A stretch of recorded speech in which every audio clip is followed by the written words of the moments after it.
Hi friends, வணக்கம். இன்றைக்கி இந்த வீடியோவில் நம்ம என்ன பார்க்க போகிறோம் அப்படின்னா, ரொம்ப ஈஸியான கொஞ்சம் வித்தியாசமான எக் பெப்பர் பிரியாணி தான் பார்க்க போகிறோம். இந்த பிரியாணி செய்கிறது ரொம்ப ஈஸி, டேஸ்ட்டும் ரொம்பவே நல்லாயிருக்கும். வாங்க இந்த எக் பெப்பர் பிரியாணி எப்படி செய்யுதுன்னு வீடியோவில் பார்க்கலாம். அதுக்கு நான் இன்றைக்கி 2 கப் அளவுக்கு பாஸ்மதி அரிசி எடுத்திருக்கேன்.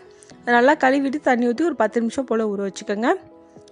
அடுத்து ஒரு 8 முட்டையை நல்லா வேக வச்சு தோலை உரிச்சிட்டு எடுத்து வச்சுருக்கேன். நீங்கள் 6 முட்டை போட்டால் கூட போதும்.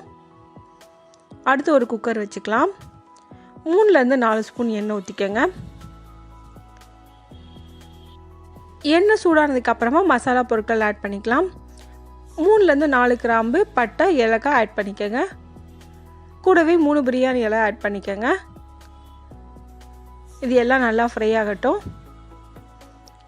இப்போ இது எல்லாமே நல்லா ஃப்ரை ஆகிடுச்சு. இப்போ இது கூட 1 ஸ்பூன் அளவுக்கு சோம்பு ஆட் பண்ணுறேன். அடுத்து 2 பெரிய வெங்காயம் நீல வாக்கில் கட் பண்ணி அதையும் ஆட் பண்ணிக்கோங்க.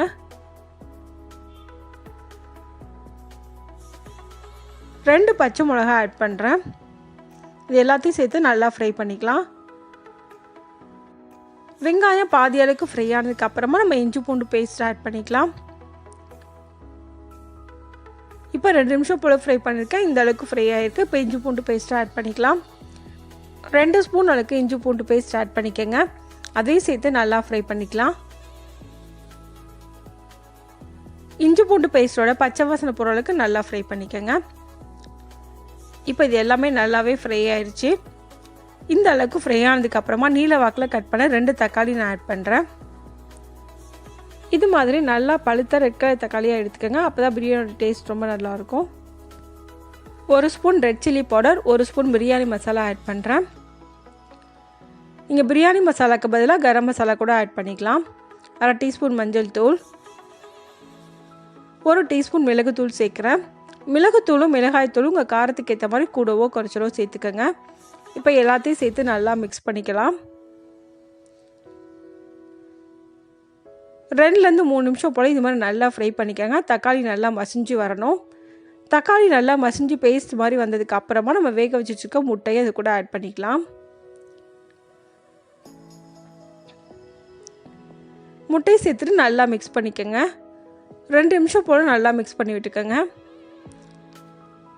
மசாலா ஃபுல்லாக உங்களுக்கு முட்டைக்குள்ளே சேரணும், அதுக்காக தான். இந்த அளவுக்கு நல்லா மிக்ஸ் பண்ணதுக்கப்புறமா இது கூட 1/2 எலுமிச்சம்பழத்தோட சாறு நான் ஆட் பண்ணுறேன்.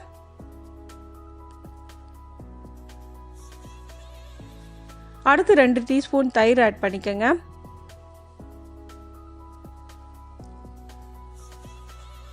இது எல்லாத்தையும் சேர்த்துட்டு நல்லா மிக்ஸ் பண்ணிக்கோங்க.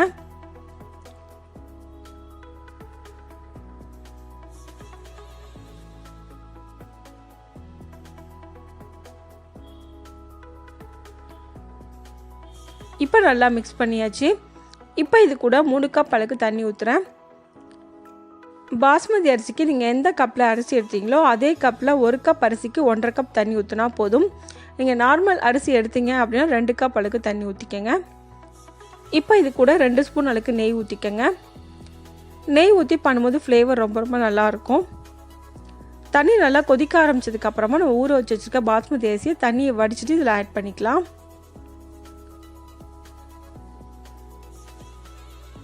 இப்போ இது கூட தேவையான அளவுக்கு உப்பு சேர்த்துக்கலாம். நான் இன்றைக்கி 2 ஸ்பூன் அளவுக்கு உப்பு சேர்க்குறேன். 1 கப் அளவுக்கு அரிசிக்கு 1 ஸ்பூன் அளவுக்கு உப்பு சரியான அளவாக இருக்கும்.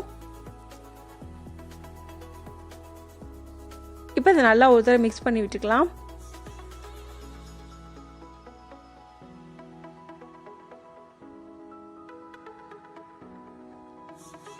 நல்லா மிக்ஸ் பண்ணியாச்சு.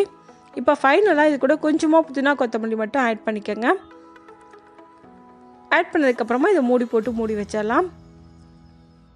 குக்கரை மூடி மீடியம் ஃப்ளேமில் 2 விசில் வரைக்கும் வேக வச்சுக்கோங்க.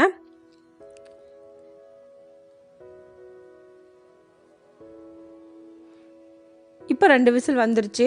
2 விசில் வந்ததுக்கு அப்புறமா அடுப்பை லோ ஃப்ளேமில் வச்சு 2 நிமிஷம் போல் வச்சு நம்ம குக் பண்ணிக்கலாம். லோ ஃப்ளேமில் வச்சு 2 நிமிஷம் குக் பண்ணதுக்கு அப்புறமா நம்ம அடுப்பை ஆஃப் பண்ணிடலாம். ப்ரெஷர் போனதுக்கு அப்புறமா ஓப்பன் பண்ணி பார்க்கலாம். இப்போ ப்ரெஷர் ஃபுல்லாகவே போயிடுச்சு. நான் ஓப்பன் பண்ணுறேன்.